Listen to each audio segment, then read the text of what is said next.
Mtito TV. Shena Mtito TV. Shena Mtito TV. Rafiki namba moja wa burudani na michezo.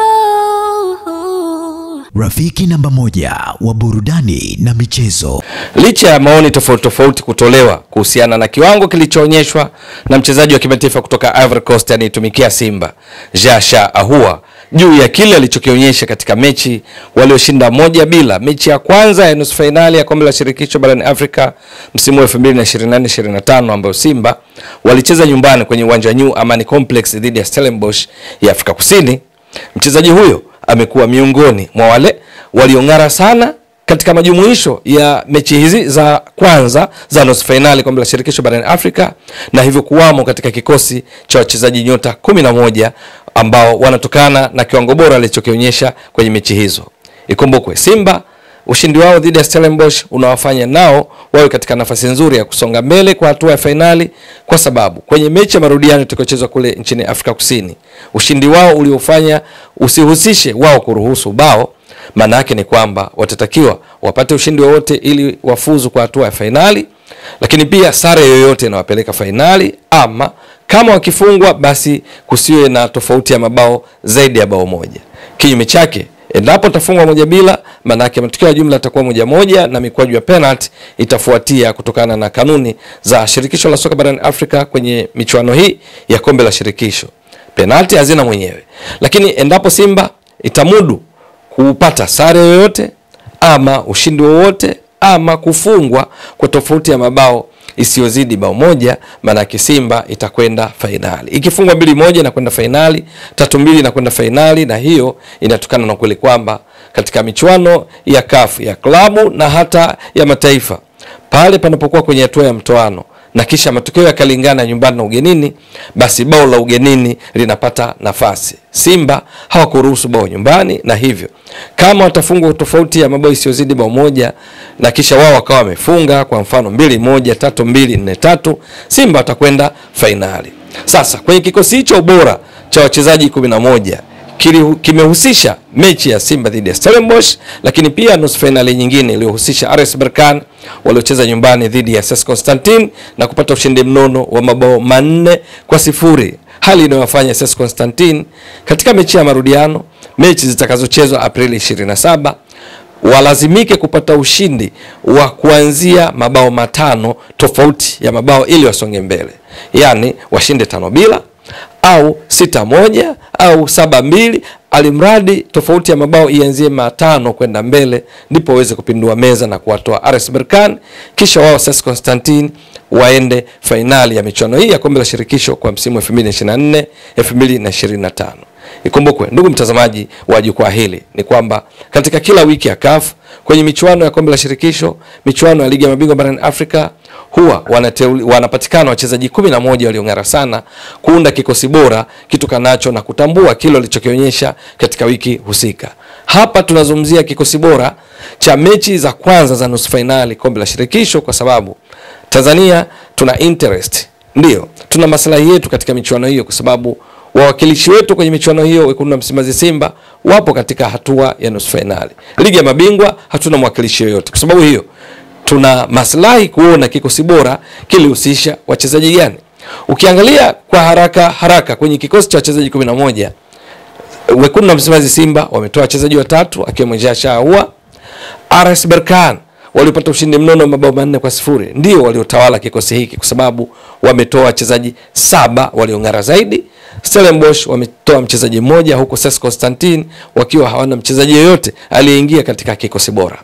Kwa kawaida kikosi bora kinaangalia namba kwa kila nafasi, mchezaji yupi amefanya vizuri zaidi kwa kupata alama za juu za ufanisi kulinganisha na wachezaji wengine. Kwa lugha nyingine ni kwamba kila nafasi inalinganishwa wachezaji wa nafasi husika, wala si kwamba kwa mfano mchezaji wa nafasi ya beki wa kati kulinganishwa na mchezaji wa safu ya ushambuliaji. La hasha. Beki wa kati atalinganishwa na mabeki wakati wenzake. Yule aliyepata alama za juu ndiye anaingia katika kikosi bora cha wiki cha CAF. Nadhani imeeleweka vizuri. Sasa huyu Jasha Ahua yeye ameingia miongoni mwa wale washambuliaji katika kikosi hiki bora cha wiki. Jasha Ahua hii ni mara yake ya 4 kuwamo katika kikosi cha wachezaji nyota 11 wa wiki ya kafu kwa kombe la shirikisho.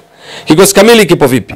Golikipa yupo Musa Pinpin Kamara. Yes, Musa Kamara wa Simba. Yeye ameingia kwenye kikosi hiki bora kwa sababu amepata ufanisi wa 72%. Pa kuongezea, ndugu mtazamaji wa jukwaa hili, kikosi hiki bora ni kikosi cha kufikirika kwa ajili ya kutambua kazi nzuri iliyofanywa na wachezaji kama hamasa kwao, kama motivation, na si kwamba labda watakutana mahala na kucheza mechi yoyote, la hasha, bali kutambua kiwango bora kilichoonyeshwa na kila mchezaji katika kila mechi. Kwenye hatua ya nusu finali, mechi za kwanza kwa sababu tunatambua watarudiana ili kupata nani atakayepata matokeo bora ya jumla ili kwenda finali ifikapo Aprili 27. Lakini kwenye raundi hii mechi za kwanza za nusu finali, Kamara ndiye yuko golini, amepata nafasi ya kuwa juu kuliko makipa wote akiwemo Oscarin Masoluke wa Stellenbosch, lakini pia akimzidi golikipa Munir Mohamed wa RS Berkane pamoja na golikipa wa SES Constantine Zakaria, kwa sababu ya ufanisi wake wa 72% ambao haukufikiwa na kipa mwingine yoyote kati ya timu hizi zilizopo hatua ya nusu finali na kucheza raundi hii. Lakini namba 2 yupo Haitham Manyuit. Huyu ni beki 2 wa klabu ya RS Berkane. Ndiye amechukua nafasi hii kutokana na ufanisi wake wa 81%. Halafu beki 3 sio mwingine, ni Hamza El Musawi. Huyu Hamza El Musawi pia ni wa klabu ya RS Berkane na ametoa nafasi hii kwa sababu alama zake za ufanisi ni 73%. Mabeki wakati wote wanatoka katika klabu ya RS Berkane. Kwa lugha nyingine, ukuta wa mabeki 4 wote wanatoka katika klabu ya RS Berkane, kwa sababu hapa yupo Adil Tahif. Adil Tahif ufanisi wake ni 78% na ametoa nafasi hii katika mfumo wa kikosi chenyewe ambao ni baada ya golikipa kuwa na walinzi 4, lakini kuna kiungo mmoja, viungo 3 washambuliaji na washambuliaji 2 pale juu. Yani ni 4-4-2, lakini ambayo imefanywa modifications hapa kati kwa kuwa na kiungo mmoja inabaki nyuma kulinda ukuta wa mabeki 4. Kwa hiyo ni baada ya golikipa ni 4-1-3-2. Sasa katika 4 ndipo namkuta Adil Tahif, hayuko peke yake. Yupo na Abdelhak Asal. Yeye ni beki mwenzake katika klabu ya RS Berkane na ndio waliocheza vyema kufanikisha ushindi wa mabao 4-0. Timu ya RS Berkane isiruhusu bao na yeye amekuwa hapa Abdelhak Asal kwa sababu ya ufanisi wake wa 79% katika mechi hii, akiwazidi mabeki wengine wote kwenye nafasi hiyo, na ndio maana ameungana na mwenzake huyu Tahif. Lakini yule kiungo mmoja pale mbele ya ukuta wa mabeki 4 ni nane? Huyu ni Sile Nduli. Sile Nduli wa klabu ya Stellenbosch ambaye amepata nafasi hii kwa kuwa na ufanisi wa 72%. Sile Nduli. Wale viungo 3 washambuliaji, katikati yupo Ayub Khairi. Ayub Khairi. Huyu Ayub Khairi ni wa klabu ya RS Berkane. Amepata nafasi hii kutokana na ufanisi wake wa 70% katika mechi aliyocheza dhidi ya SES Constantine na kupata ushindi wa 4-0. Lakini upande wa kulia yuko Paul Bassene, mchezaji wa kimataifa wa Senegal, naye anatoka katika klabu ya RS Berkane. Ufanisi wake ni 78% na ndio maana ametoa nafasi hii akiwazidi wachezaji wengine wa mawinga wa kulia akiwemo Kibu Dennis Prosper ama wachezaji wa klabu ya SES Constantine na Stellenbosch ambao miongoni mwa wachezaji waliocheza nafasi hiyo ni Devin Titus. Wote hao kwa nafasi hii yeye Paul Bassene ndo amepata alama za juu zaidi. Lakini upande wa kushoto huku unampata Eli Mpanzu Kibisawala wa Wekundu wa Msimbazi Simba ambaye aling'ara sana pia katika mechi dhidi ya Stellenbosch, na Eli Mpanzu Kibisawala akapata score alama alizozipata kwa ufanisi wake ni 82%, akiwa zidi wengine wote kwenye nafasi hiyo, na ndio maana yupo katika kikosi hiki bora. Kwenye washambuliaji 2 yupo Jasha Ahua wa Wekundu wa Msimbazi Simba, ndiye anachukua nafasi moja hapa Jasha Ahua, na ametoa nafasi hii kwa sababu ya ufanisi wake wa 85%. Katika mechi dhidi ya Stellenbosch, Jasha Ahua alifunga bao pekee dakika 45 plus kuelekea mapumziko, ambalo ndilo lilipa ushindi Simba wa bao 1-0. Lakini sio tu bao, kwa ujumla alionyesha kiwango cha juu katika mechi hii, ingawa alipoteza nafasi ya wazi, big chance moja dakika ya 6 ya muda wa nyongeza baada ya dakika 90, akiwa ameshampiga chenga golikipa Oscarin Masuluke wa Stellenbosch. Jasha Ahua akataka afunge, matokeo yake akapiga mpira nje, wakati alikuwa na option kama sio kufunga basi kutoa pasi kwa wenzake, wakiwa na hali ya kuwa na wachezaji watatu dhidi ya goli tupu, baada yeye mwenyewe kumpiga chenga golikipa Masuluke, lakini akapiga nje. Ndio iliyoibua mjadala mkubwa kwa kiasi chake, hasa kutokana na nafasi aliyopoteza, lakini kwa ujumla alifanya mambo mengi kwa usahihi na kupata alama hizi 85.